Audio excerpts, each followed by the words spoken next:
Okay, so last week we talked about the city of Irvine as being a prime example of a planned community. And we talked about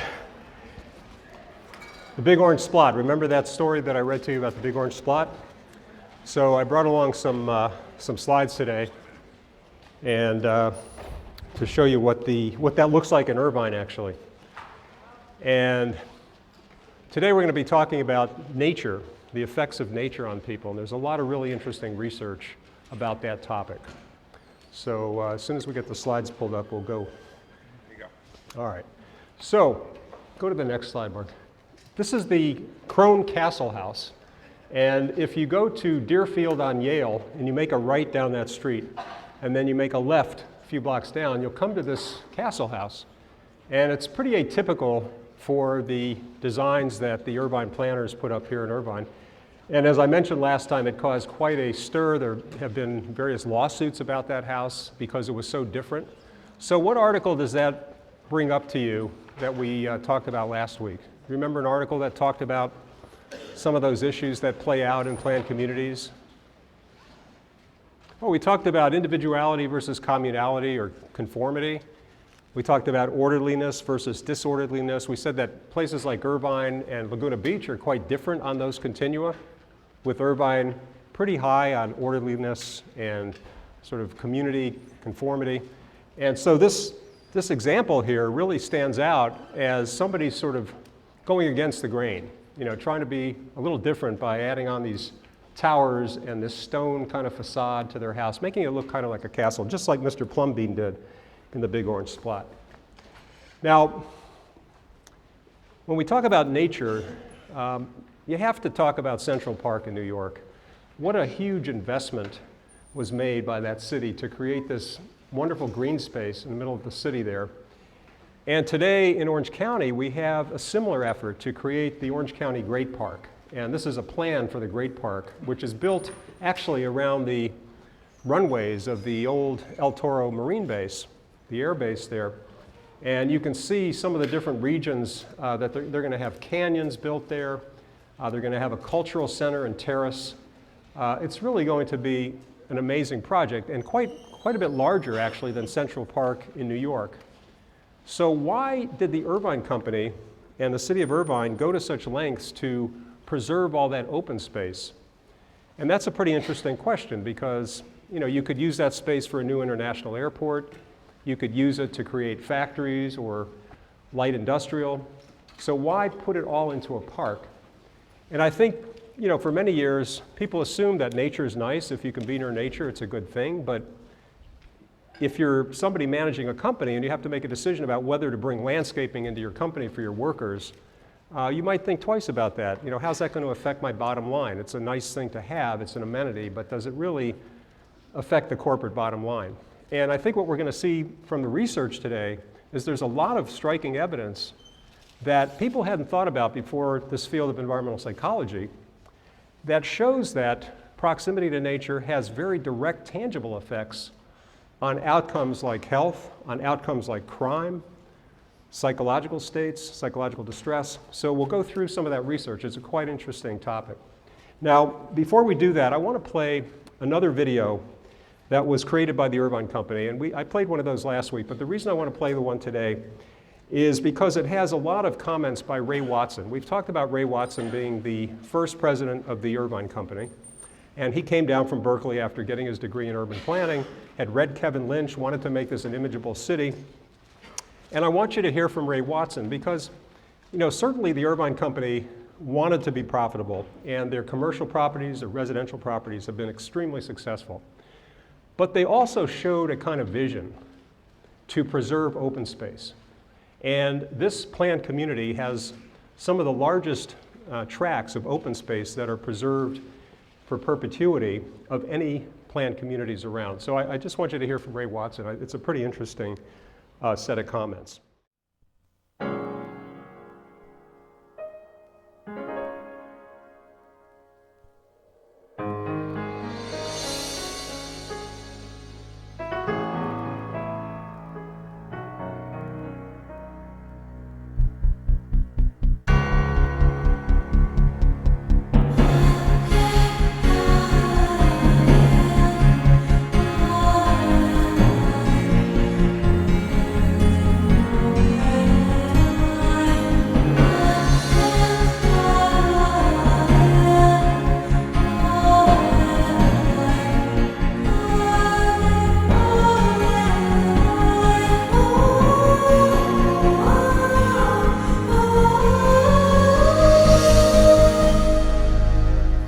had a mosaic of what the Irvine Ranch is, and you try to describe it.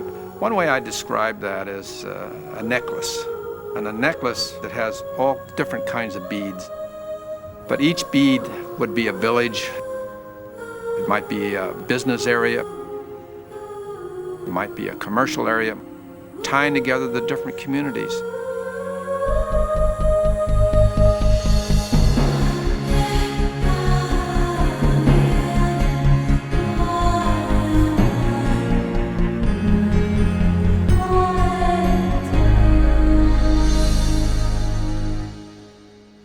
The Irvine Ranch is located in the center of Orange County. Its land area comprises about a fifth of Orange County, and it extends 22 miles inland from the Pacific Ocean. On the ranch are the cities of Irvine and part of Laguna Beach, Newport Beach, Tustin, Orange, and Anaheim.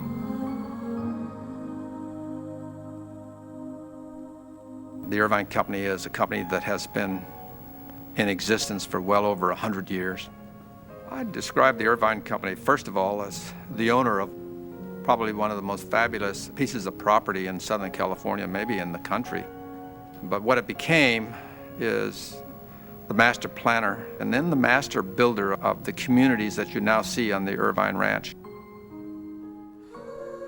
The mission of the company was established in 1960 when the company committed to build a new town around the new University of California that was to be established here.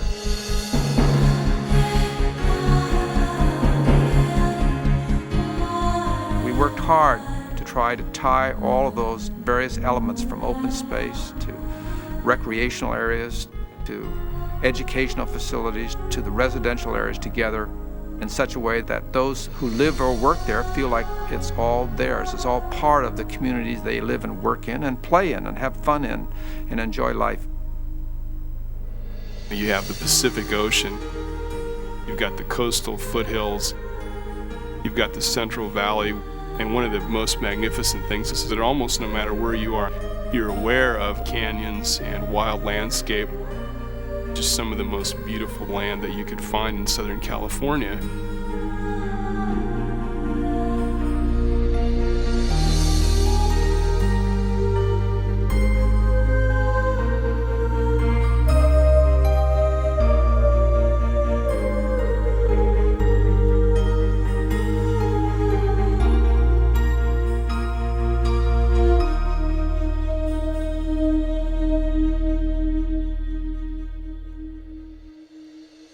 When we began to plan this property in 1960.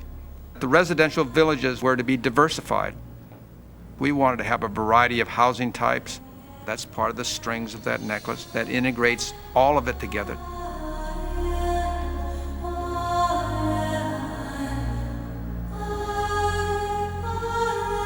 We wanted to have a mixture of commerce, that is where people can shop at the neighborhood or regional shopping center.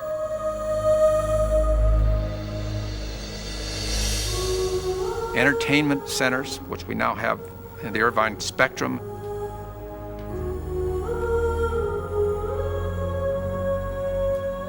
We wanted to have smaller recreational areas throughout the ranch where we have places for children to play, small tot lots, up to the diamonds where the little leagues will play baseball.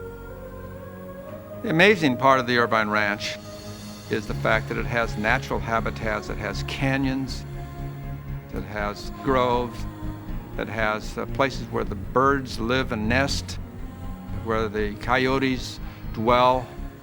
This is part of the history of this property. The original master plan for the 93,000 acres had 11,000 acres of it devoted to open space. Now that number is 50,000 acres, which means that the company has made a commitment to leave open and not develop as much as 1/2 of the entire Irvine Ranch. This is extraordinary. One of the great values of this open space is the relief it's going to give to the urban communities that it surrounds. It enriches the communities. It defines the communities. It also preserves natural habitats, and it provides recreation for the residents that live here. I think history is going to note as much attention was given monetarily and time and planning-wise to the open space as it has to the urban development. For more than 40 years, the Irvine Company has been guided by a master plan, a plan that's been the foundation for the exceptional quality of life people continue to enjoy on the Irvine Ranch. The diversity of the villages, the educational excellence, the economic vitality, the beauty, it's all here. And best of all, it will be all here for the ages.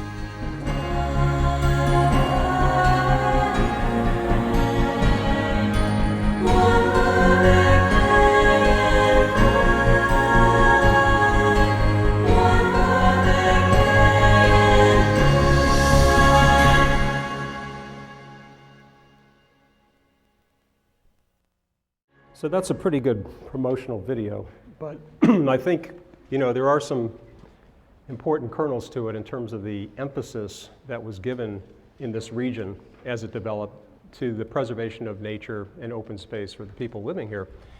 And as we go through the research today, you'll see that that was a pretty wise decision. Now, we know that in many communities, they don't have the luxury of being close to so much nature. And we'll see from some of the research studies we talk about today that low-income communities typically have very little nature. And yet when you find those low-income communities that have proximity to some nature nearby homes and apartments, it has a very beneficial effect on those people's health. So let's take a look at a few things we've talked about in the course so far, and then we'll go into some of that research. So this is the design guidelines for South Main, and you can see how the emphasis here is on adding street trees to that community. And what this does is it makes it a more walkable, sociable, safe kind of place. Here, we have some of the most beautiful trees, street trees in the world, in California. This is in Cambria, along the Pacific Ocean, and some of the cypress trees you get there. This is San Luis Obispo, Main Street, where you have these tremendous, very verdant trees integrated with the sidewalks and right up near the storefronts. And here you've got Paso Robles, which is also in Central California, where they have a summer art fair, a lot of emphasis on trees, walkability, and actually a few other observations I put in here when I was going through that area, noticing some of these symbolic barriers outside a home in Paso Robles, and also getting back to environmental cognition, some very confusing signage here because you've got both of these freeway signs pointing to the right, north and south. So many of you could do a project on confusing signage. If you look around you in a lot of different environments, oftentimes it's pretty hard to find your way because you're getting not very clear cues from those directions. We also talked about the growth of the green roof movement, and one of our students is working with the Green Initiative Fund here on campus to promote green roofs at UCI. This is in Chicago at City Hall. Now, when we turn to the research, okay, it's great to have all this emphasis on greenery. Does it really make a difference in terms of people's health and well-being? So these are some of the studies and books that have been published on that by Steve and Rachel Kaplan at the University of Michigan, Experience in Nature, and then this book by Charles Lewis. And we'll talk about some of his research on gardening programs near low-income housing projects in large cities. We know from this research, as we've already said, that the ambient environment, even though we don't think much about it, we kind of take it for granted. If we're a patient laying in a hospital room looking out a window, we've seen from Ulrich's study that that can influence speed of recovery from surgery, the amount of pain medication taken. It becomes part of the therapeutic regimen in that environment just by having that view amenity out the window. This is a theory that we'll be talking about today by Steve and Rachel Kaplan, and there's a section from their book that you read which explains some of the main assumptions of their theory. One of the assumptions is that when people have to use their directed attention, like focusing on the lecture and taking notes, that's using your directed attention, and you're having to screen out any kind of distractions because those distractions compete for your focus. So people get fatigued, their attention gets fatigued and depleted when they're engaged in this for too long. So if you're going, full bore through the academic quarter with several courses and you're studying for exams, writing papers, by the time you get done with that quarter, you've got a certain amount of directed attention fatigue going on. Now, another concept that's key to their theory is that in order to replenish attention and to recharge those batteries, they talk about restorative environments. Those are environments that have certain kinds of properties or features to them that enable people to exercise what's called spontaneous or involuntary attention, undirected attention. You don't have to direct it or focus it. You just can focus on anything that you find interesting.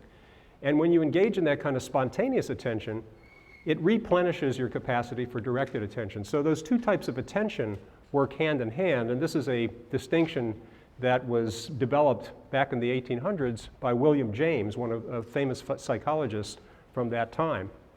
So what they claim is that when you're trying to focus on something, you have to inhibit other stimuli. You have to maintain that focus. The other distractions compete for your focus. So that's what they call inhibition, trying to inhibit any potential distractions. And that takes work. It takes mental work to exercise that attentional focus. This is James' distinction between voluntary and involuntary attention.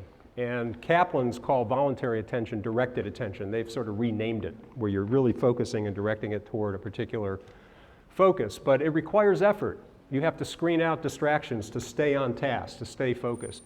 And it's susceptible to mental fatigue. If you do that for too long, you start getting tired. You don't have as much attentional capacity to do that. And we saw that with the lawnmower study, right, where somebody's walking down the street, another person drops a box of books, and in an environment that's very noisy, they don't even notice the fact that the person might be wearing a cast on their arm and may need some help. So the norm of social responsibility goes by the wayside because people are overloaded. Their attention is overloaded, so they can't pick up that cue and help the person out.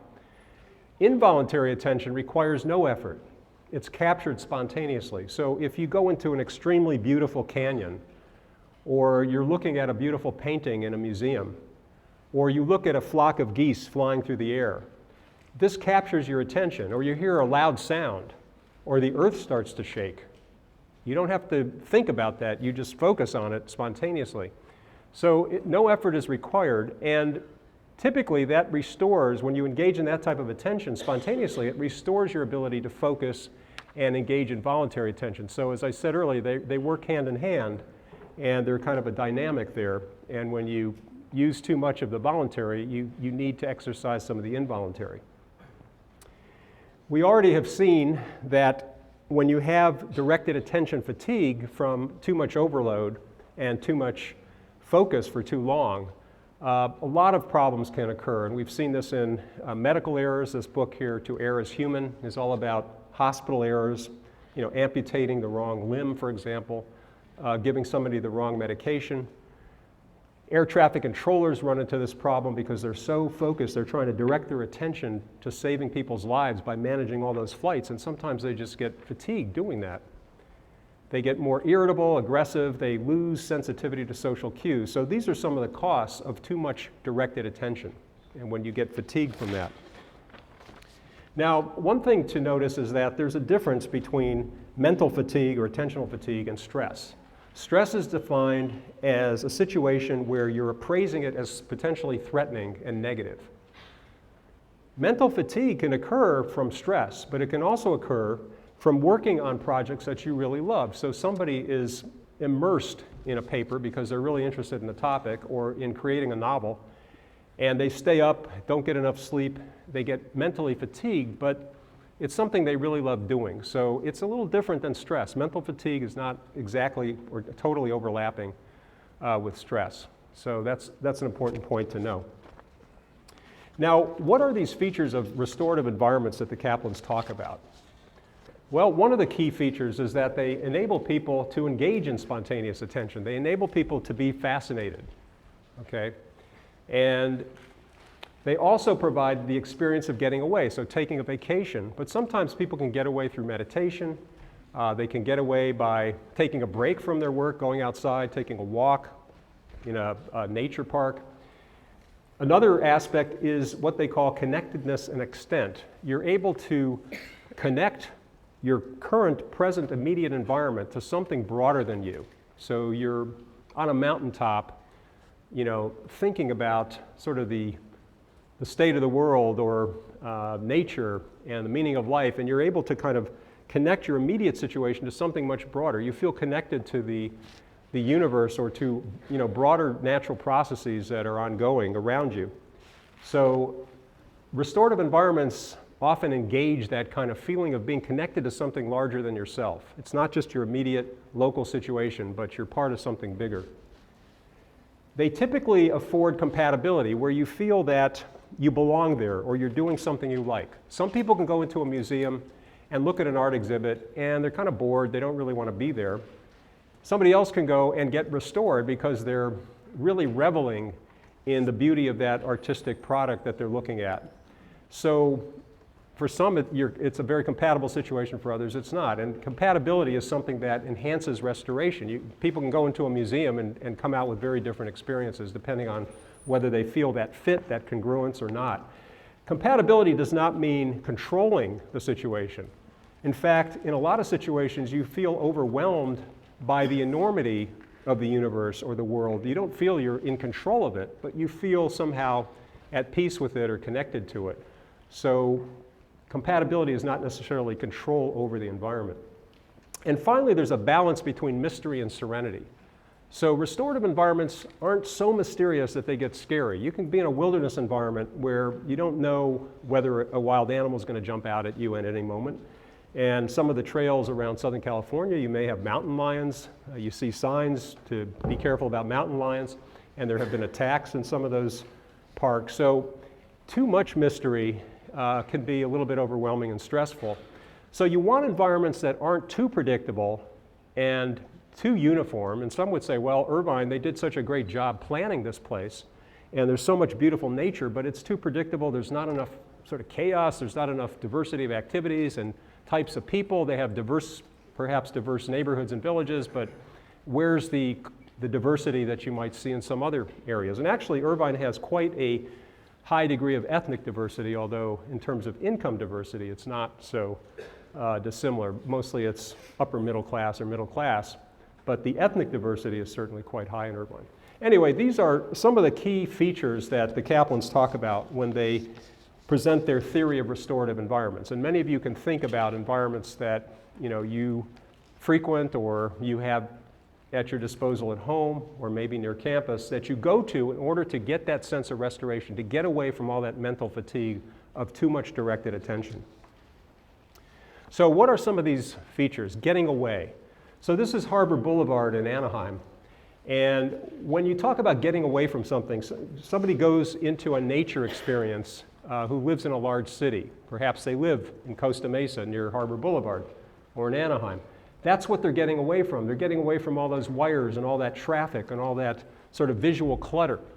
And that's one of the things the Irvine planners tried to get away from. They wanted to bury those lines under the ground, put the cables underground, have signage that was very unobtrusive, very low to the ground, so that people didn't feel overwhelmed by all the material signs, but rather made them more out of natural materials and lower scale, more human scale.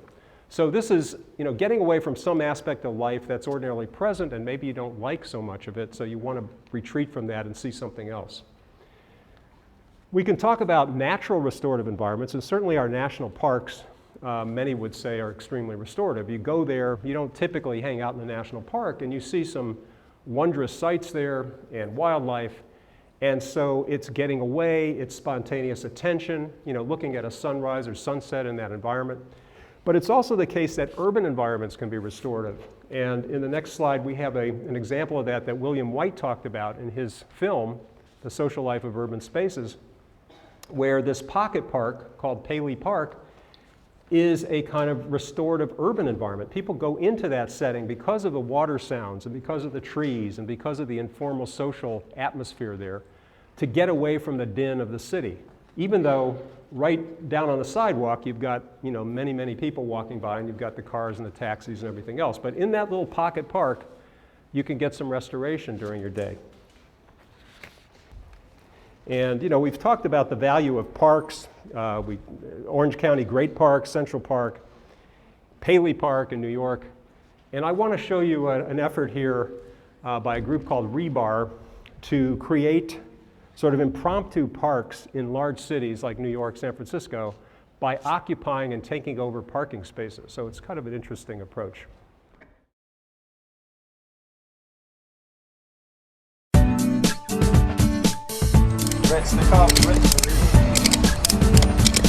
It's going to be one of the taller loads we've carried.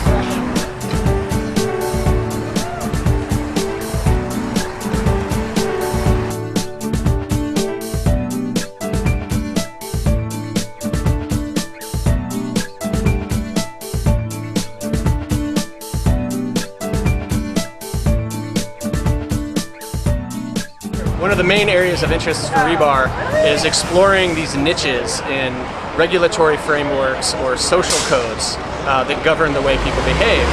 And in doing some research on a parking space, we discovered that in San Francisco County, it appears to not be illegal to occupy a parking space for uses other than a car. A downtown area is underserved by public open space. So we figured we'd do our civic duty and create a little sliver of public open space for a short period of time to serve the lunchtime crowd and to temporarily expand the public realm. In order to build a park in a parking spot, first thing you need is obviously the material from which to build it. So you need your sod, you need some kind of tree, greenery, nature, you need a place for people to sit. That's really important. You look at the environment. Is it going to be high traffic going by, or is it the kind of place people are going to actually want to stop and linger in the park? And finally, you need a little bit of signage to tell people what it's about. And having some flyers nearby, it tells them what the project is, trying to do. It doesn't hurt either. So that's it. And once you do that, you got your park in a parking spot. Today in San Francisco, we're doing 5 parks that are all deployed exclusively by human-powered transport.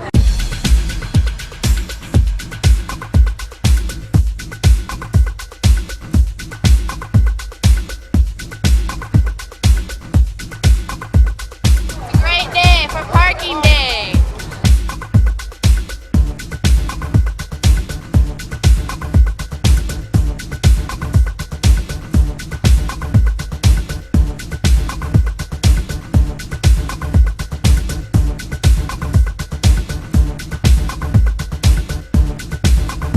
You can't stop a sod.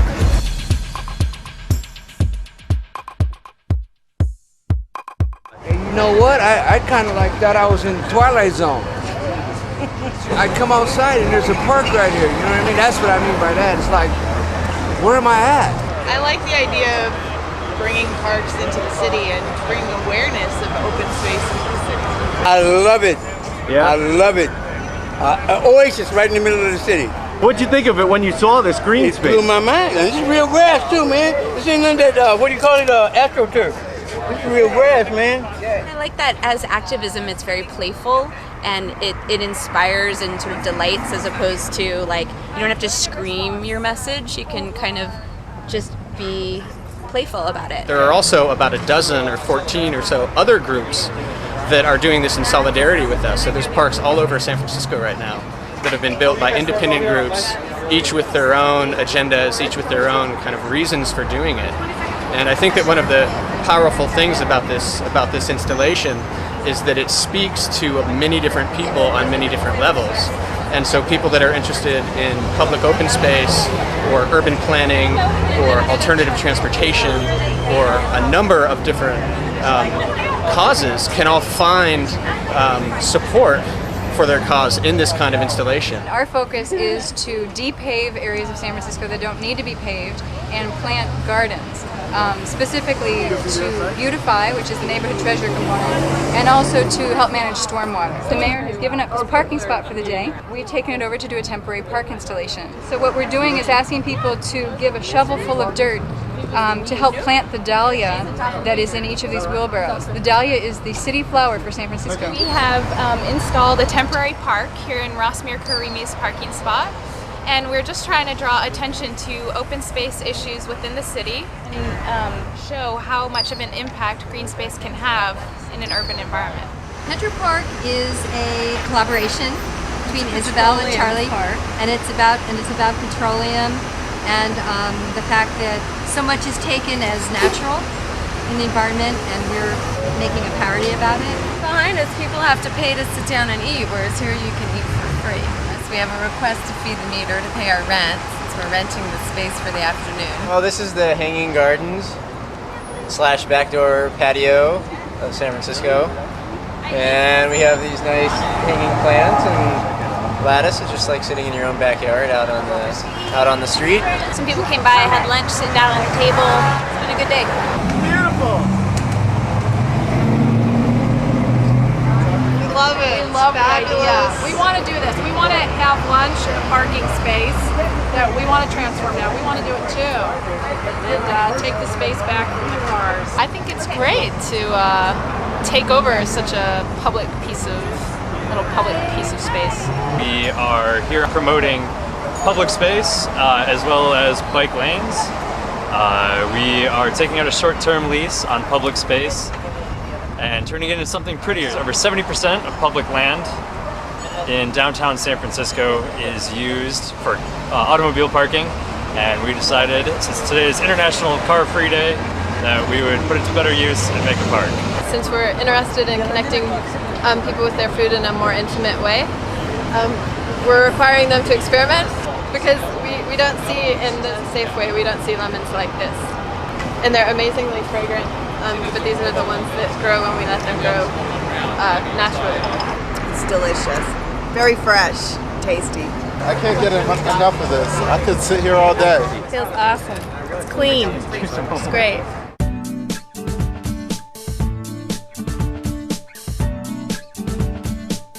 So you kind of get the picture there. What they're trying to do is sensitize people in San Francisco to how nice it would be if they could bring in more open space in the middle of the streets there. Now, that's a kind of environment where it would be difficult to experience some of these other characteristics of restorative environments. So a park in San Francisco like that, an impromptu park, it may not have what Kaplan's refer to as soft fascination.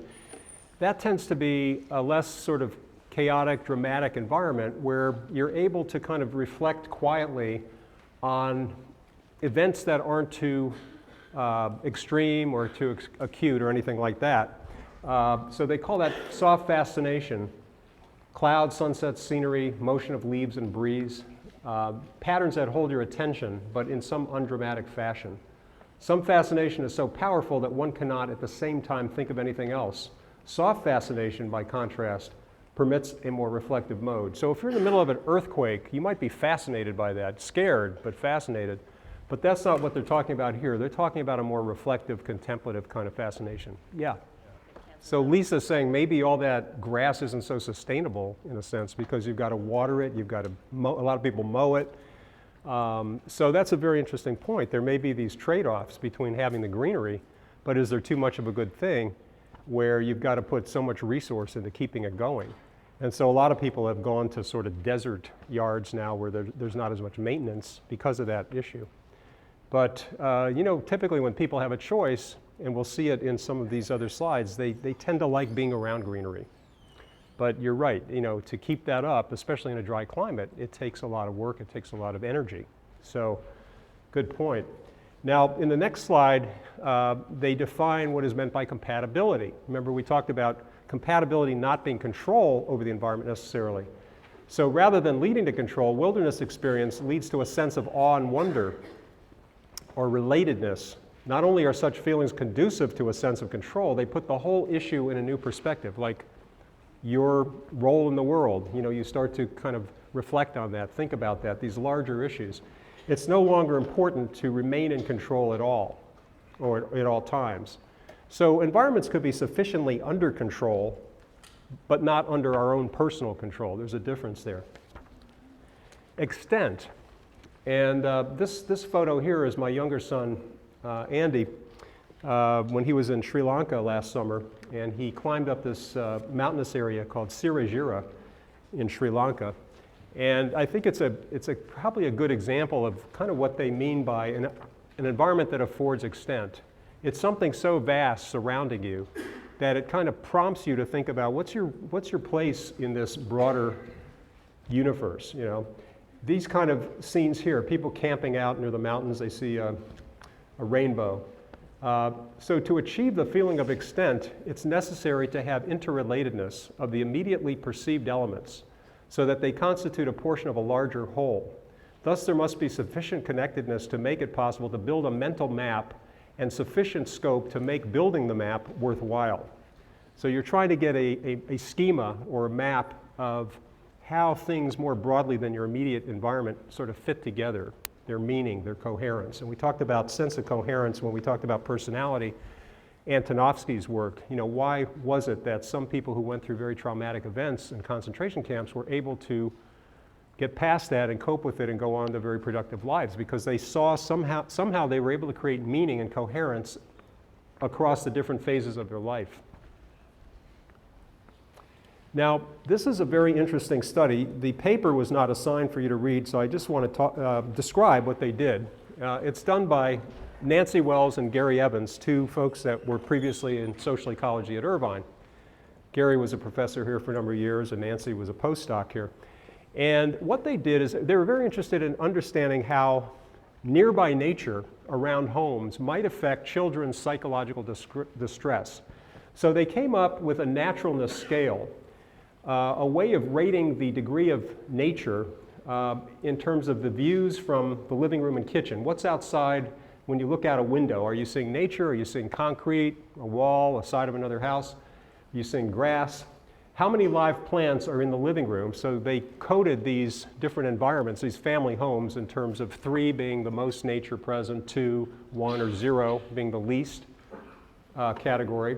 And then is the nearby yard predominantly grass, dirt, concrete, or other? So they summed those different dimensions into a naturalness scale of nearby nature. So this is not spectacular nature. It's not Zion National Park. It's simply the plants and vegetation around somebody's home. And their subjects in this study were 337 children in rural counties of upstate New York in grades 3 through 5. So they were 3rd to 5th graders, about 9 years old average age. And they wanted to know whether living amidst nature or not living amidst nearby nature had any effect on their psychological distress, especially when you take into account what kind of stressful life events are going on in their lives. So obviously, if someone has more stressful life events, they're going to be more distressed. But does nature help buffer that? Does that sort of tamp down the amount of stress people have if they're being picked on in school, or if their family has moved around a lot and they're going through other kind of stressors? So they developed a stressful life event scale that made sense for third to 5th graders. Things like being bullied at school or being liked by your friends, changes in your family life and having to move a lot. That was their stressful life event scale for children. And then they had a psychological distress scale where they were able to probe the extent to which the child was bothered by feelings of not being accepted by peers or feeling upset about other things in their life. So these were all geared to children about 9 to 10 years old. And in this slide, you see some of their results. This is their psychological distress measure. And these different categories here are the levels of stressful life events that the children were experiencing, so from low to high life events. And the light-colored and the dark-colored columns are low nature for the light and high nature nearby their home for the dark colors, dark columns. And what you see is generally as children go through more actual stressful life events, they do report higher distress. But what's interesting is the differences between the children in the low and high nature group for the people who are not going through much stressful life event is not that pronounced. It's much more pronounced here where you have a lot of stressful life events. Here you get the buffering effect of being close to nature, whereas the children who don't have much nature near their home are showing much more psychological distress. So they call that an interaction effect. Not too much difference here in this condition of the study, but as you get to the high stressful life events, that's where having nature around is really important in buffering the stress. So it was an interesting kind of indication that nearby nature, at least for these kids living in rural New York, had a beneficial effect, especially when they were going through stressful life events, in keeping or lowering their distress levels relative to kids that didn't have that benefit of nature around them. Now, this is not a randomly controlled study. It's not as if they assigned families to live near or not near nature, and they couldn't determine how many life events, stressful life events the kids had. They could only group them into these categories and then statistically try to control for confounding factors. Now, this is a different kind of study. It's an epidemiological study in England with 40,800,000 people, okay? A lot more people here in this study. And again, it's not a randomized controlled study where people are assigned to the different conditions, but rather they grouped the population into how much nature they had nearby and their health problems. So let's take a look at the next slide. And what they're talking about here is health inequality and access to nature. So as you go across these different colors from income group 2, which is more affluent, the income group 1 is the most affluent. So these measures are in relation to the most affluent group. But as you get to income group 4, that's the most deprived group, income deprived group. And also what you find, so here you see the income deprivation quartiles 2 to 4 with 1 least deprived. And then they're stratifying it by exposure to green space. So they were able for all these individuals to find out where they lived and plot that on a map and go to a database of land uses in England. And one of the data sets in that land use data database was how much nature is present in a particular parcel of land. So they were able to group these different 40 million people according to whether they were highly exposed to green space or not so exposed. And what you see here is that first of all, there's clearly an effect of income on health. So when you look at all-cause mortality and deaths from heart disease, circulatory disease, as you go up in income deprivation, you have more health problems, more disease. So we know that. There's also a kind of effect of exposure to green space where the health problems are generally less for people that are living in environments that have more green space. But again, the interesting point here is the interaction effect between green space and income deprivation.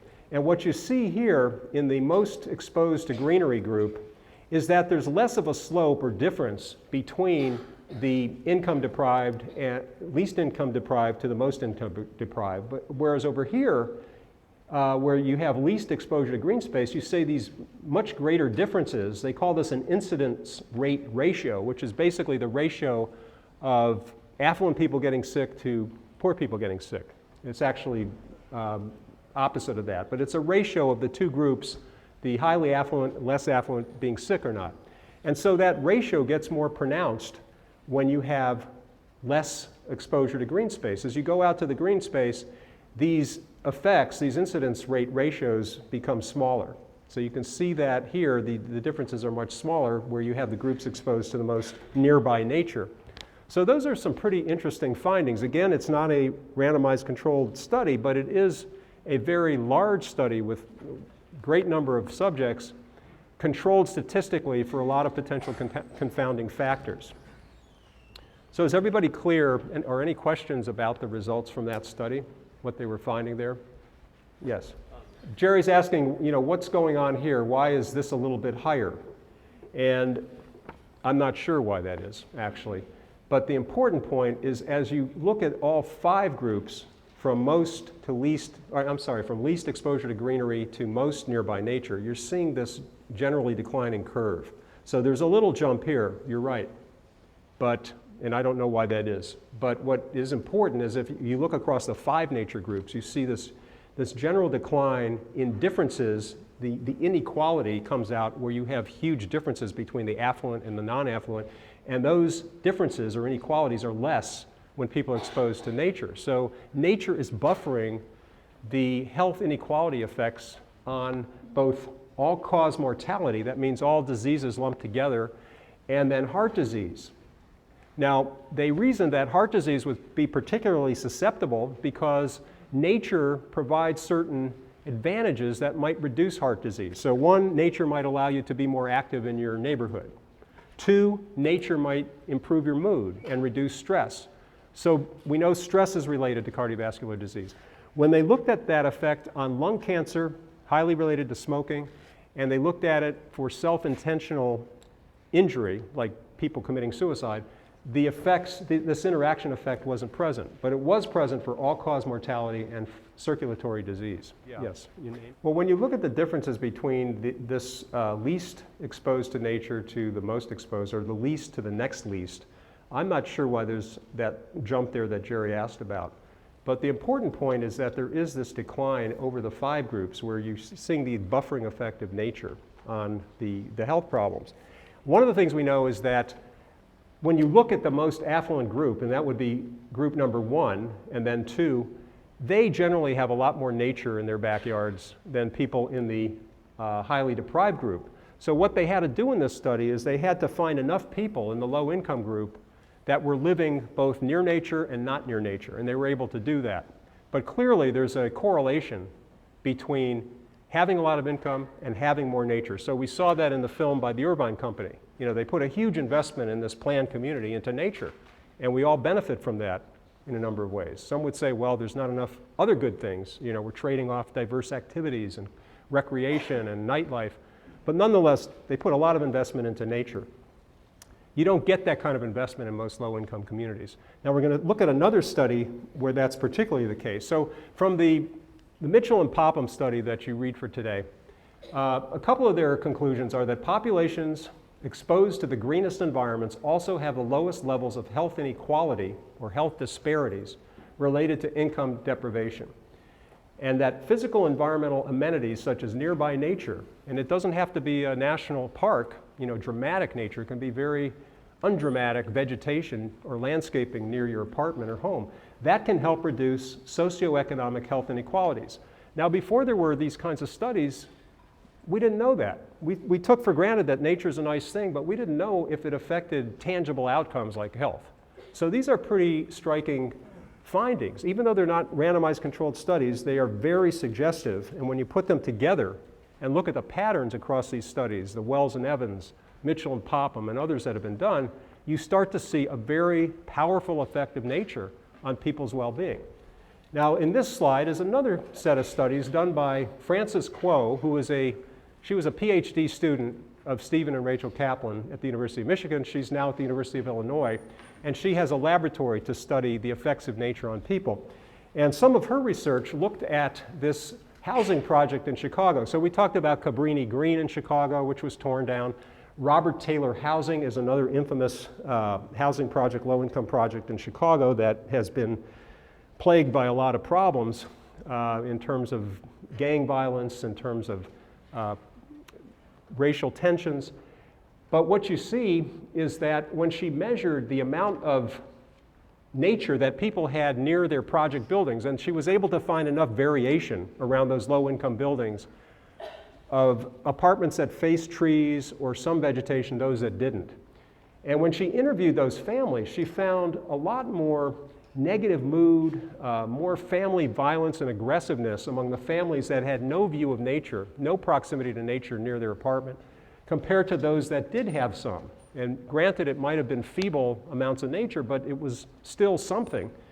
And in those situations, she found enhanced mood, that D ought to be up there, improved coping, reduced impulsivity, lower crime rates. So here she's finding actually difference in crime rates among people living in this low-income housing project as a function of whether they are close to nature near their apartment or they're not. That's a pretty interesting finding. In this group here, the Barron View buildings, impaired coping, greater impulsivity, and higher crime rates. So the suggestion here is that proximity to nature actually helps people regulate their moods, regulate their impulses, and not engage in as much violence and crime. So that's another quite interesting finding. Now, another paper that you read for today is by Lewis, and it's about gardening programs adjacent to low-income housing projects in New York, Philadelphia, and other large cities. And these have been sponsored by the U.S. Department of Agriculture. They've been sponsored by the New York Housing Authority.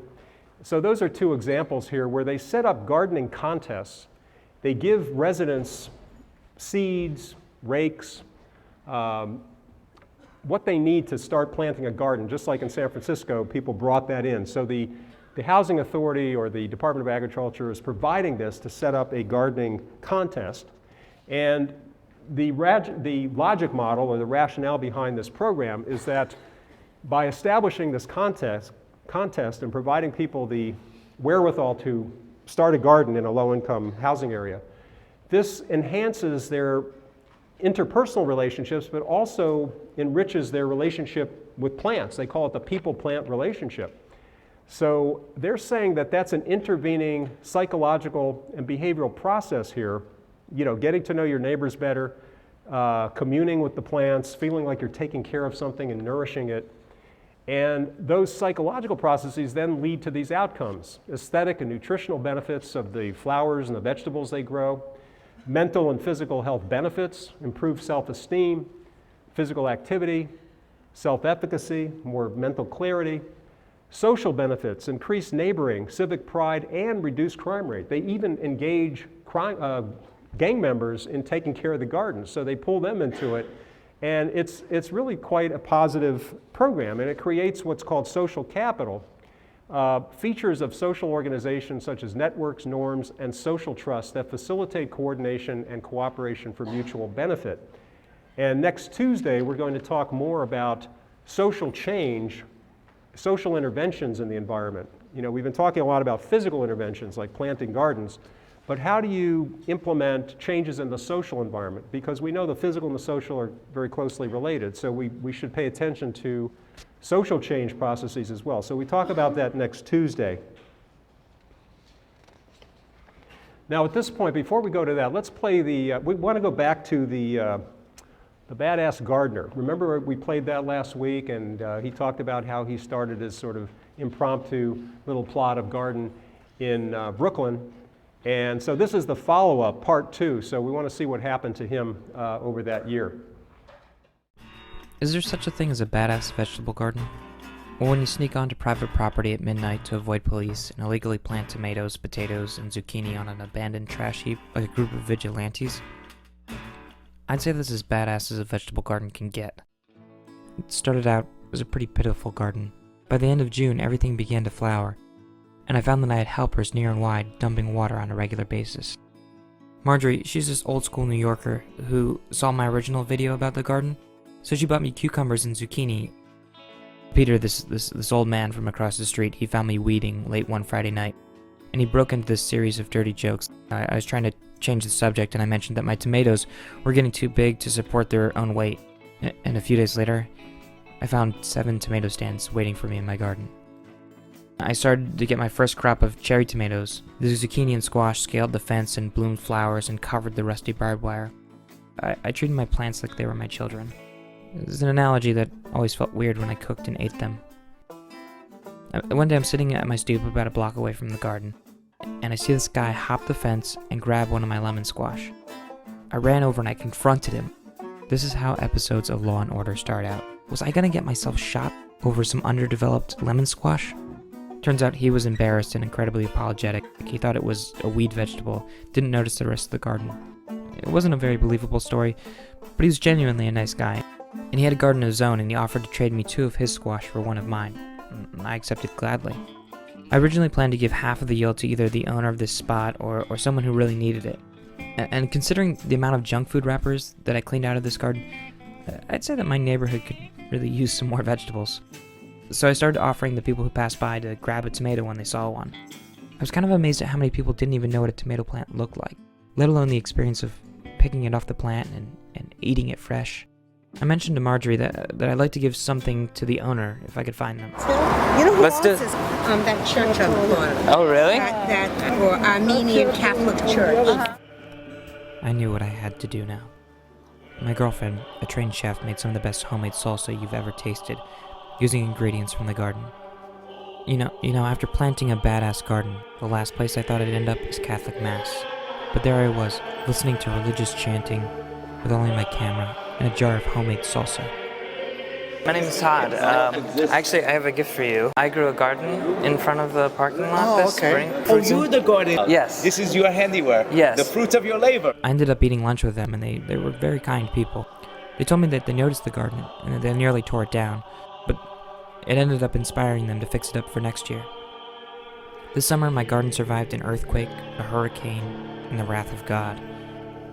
But Brooklyn had an early winter and the season was over, so I composted the dying plants, and I cleaned out the trash one last time, and I found either a note to me, or perhaps the most serendipitous piece of litter ever. What's it say? Do all the good you can, by all the means you can, in all the ways you can, to all the people you can, or as long as you ever can. John Wesley. I don't know if someone left that or not for me, but if this spot is neglected in the future, I can assure you, I'll be back. Next year, I'm thinking of going big, so if someone out there keeps a neglected spot, you better start cleaning it up, or a mishmash group of vigilante gardeners might sneak in there and make it nice. So we've seen some creative efforts to bring green space to urban areas. One point that I think is important to make about the Kaplan's theory of restorative environments is that it doesn't always have to take place in nature or wilderness. So this can happen in urban environments, and we showed a natural environment, Paley Park in New York City, but we could also be talking about activities in which people find a sense of enjoyment, satisfaction, or what Abraham Maslow, a famous psychologist, called self-actualization. You know, his theory is that as people are able to take care of their physiological and subsistence needs and safety needs, they start looking for other things higher up the ladder, love, esteem, and at the uppermost pinnacle of need fulfillment, you have self-actualization where people actually become their potential, what they really want or strive to be. So when people engage in activities, it could be in an urban environment, it could be in a natural environment, that they are in a kind of flow state where they really enjoy doing that and it gives them pride and fulfillment, that can be a source of restoration. It doesn't have to be just exposure to nature or a natural environment. So this is Maslow's need pyramid or hierarchy. Self-actualization is the human desire for self-fulfillment or the tendency to achieve your potential. And these are the different needs. And when people are dealing with crime and violence and physiological issues in their neighborhoods, it's very hard for them to be thinking about getting up this ladder of self-actualization.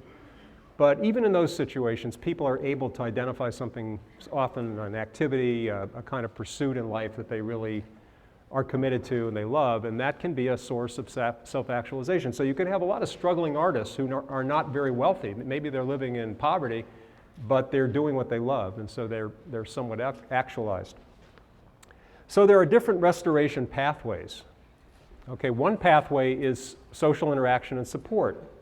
So by being with other people in a third place or some other kind of environment where you get some mutual reinforcement and support, that can be restorative. That can be something that you take a break from your studying, you go out with some friends, you get some kind of change of pace where you get a kind of social validation or support. Non-social activities can also bring some restoration. So you go to a church or some other building that has symbolic value and you kind of relate to that in a meditative way, that can be restorative. It doesn't have to be social. Or it can be solitary. You can work in your den or your study painting or knitting or doing some activity that you really love. And even though you work at it till you get tired and fatigued, it's still a type of self-actualizing activity that can bring you restoration. So there are these different pathways that create restoration. You can go to the Louvre, and there you have a kind of mixture of pathways. So you have a social environment where people are going with their families or friends. They're seeing something very beautiful. They're seeing artwork for the ages there. So it's a mixture of social and aesthetic kinds of pathways, yes. If people are truly engaged in an exercise regimen where it's part of their identity and it's part of their flow state, where they, just like meditation can be like that, I think it can be restorative. And certainly a lot of research suggests that people that engage in physical exercise more often are less depressed, they're more psychologically comfortable, positive mood. So it's a great point. Pardon me? Solitary, yes, solitary, certainly. And it can be social exercise as well. These are my sons again, Andrew, the younger one, and Eli, the Pothole Patrol TV reporter. And they both met up in India last summer and had a great opportunity they flew into Delhi and had an opportunity to explore parts of Rajasthan, and they met up with Chitvan and Dr. Misra there actually in Ahmedabad. And so for them, it was a very kind of restorative experience because they had their own sort of Darjeeling limited experience, the brothers going through northern India. And great times. They came out with a kind of iPhoto picture book from their trip, which is kind of fun. So, there are a lot of different ways you can engage in restoration. You can go to a beautiful environment like the Taj Mahal, and obviously that has some impact on you when you see that. But they're there also in terms of a relationship and a kind of bonding experience. Just as people going to this museum are probably there for a variety of different reasons. So it's not just being in a natural environment or a wilderness park, but there are many different pathways to achieving restoration. Now we know that art museums also have this restorative potential, and there have been studies done by Kaplan, the same Steve Kaplan that we've been talking about with restoration theory. And he, Bardwell, and Slachter have done studies both at the Toledo Art Museum, and also they did some data analysis of focus groups from the J.P. Getty Museum in LA. And they find that, and this is a study published in Environment and Behavior, they find that indeed people that go through museum environments come out reporting experiences that sound like restoration, but not necessarily for all visitors. So people that typically don't go to art museums may go through that environment and not get much out of it. They don't feel that restored. But people that have cultivated an interest in art get a lot of restorative potential by going there. So this urban place where you can be exposed to a lot of aesthetic stimuli is a great source of restoration. How many of you have been to the Noguchi Sculpture Garden in Costa Mesa? It's a beautiful example of using nature as art and providing a restorative environment for the people that work in these high-rise commercial office buildings.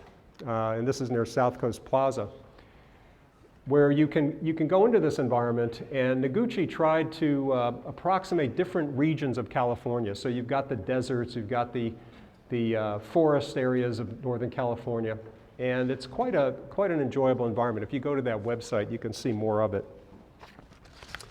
We already talked about bringing nature indoors. So a lot of companies now are getting around to the idea that, hey, this is not only something people like, it's good for our bottom line. If we can get our workers to relax more, give them some restorative environments during their workday, they're going to be more effective, they're going to be more productive. So some of your more progressive companies, like Google and some of these other offices, Chamber of Commerce in Slovenia, are bringing nature into the environment, or they're putting offices in natural environments so people can get the benefit of that restoration. And this is a meditative environment. It's not a nature environment, but it's a meditative environment by a fabric artist or designer named Talia Dreheim in Northern California. And finally, this picture here. How many of you have been to the Huntington Beach Library? Yeah, it's worth a trip. What did you think of it when you went there? And one of the beautiful things about it is how they've integrated the nature indoors with the nature outside in the park area. So it's like you've got nature sort of bridging the indoor and the outside area. Let me just show you a few more quick slides from the 35 millimeter. Beth, you want to flip the switch on that? This is a slide from some of the Kaplan's early research. This dimension here is preference, people's stated preferences for photographic slides. Okay, that's good. That's all right. And this here is the complexity of what's pictured in those photographic slides. So you could bring people into a lab, show them pictures of urbanscapes, landscapes, and then urban nature, sort of mixed slides. So the filled in circles are the nature slides, purely nature. The open square slides are urban slides, and then the open circles are sort of mixtures where you might have some urban nature. And you can see that generally when you show people many, many different slides of these types of environments, they have a strong preference, very strong preference for nature slides that tend to be more complex visually. So even when you're in the urban zone here, the more visual complexity, it becomes more interesting. And that's one of the things that people say about planned communities. They're not visually different enough or varied enough. So some people don't like that. So to live in a place, whether it be Irvine or Laguna Beach, you have to have sort of values. You have to have interests that sort of fit that environment.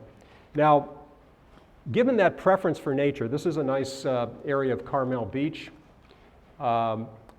This is Bouchard Gardens in Victoria. People pay good money to go into gardens so that they can have these aesthetic nature experiences.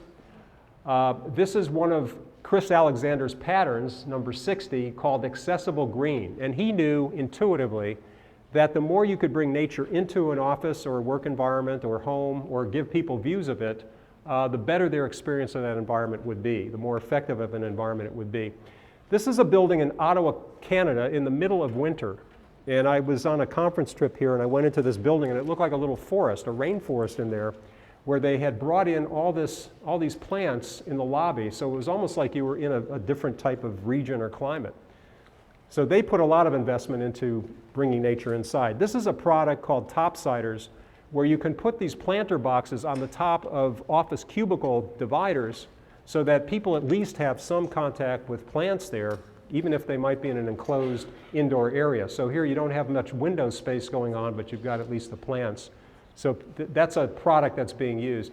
This is a view of the Noguchi Sculpture Garden in Costa Mesa from one of the buildings looking down. And this is the Sierra Forest here, where, this is more the desert and mountain area, symbolic of that. And here in this forested area, workers come out of these buildings and they have lunch out here, and they're able to sort of surround themselves with the greenery. So it's really a nice amenity for the people working in a fairly urbanized area. So let me tell you a couple of things about Thursday and next week. On Thursday, Mark's going to be presenting a very interesting lecture on the environmental psychology of the internet. And he's done research for one of his earlier projects on Second Life, which is a virtual community. And he actually joined Second Life and became a participant. So he's going to tell you about some of his experiences of that. So we'll be talking about the internet and how environmental psychology brings something new to understanding virtuality.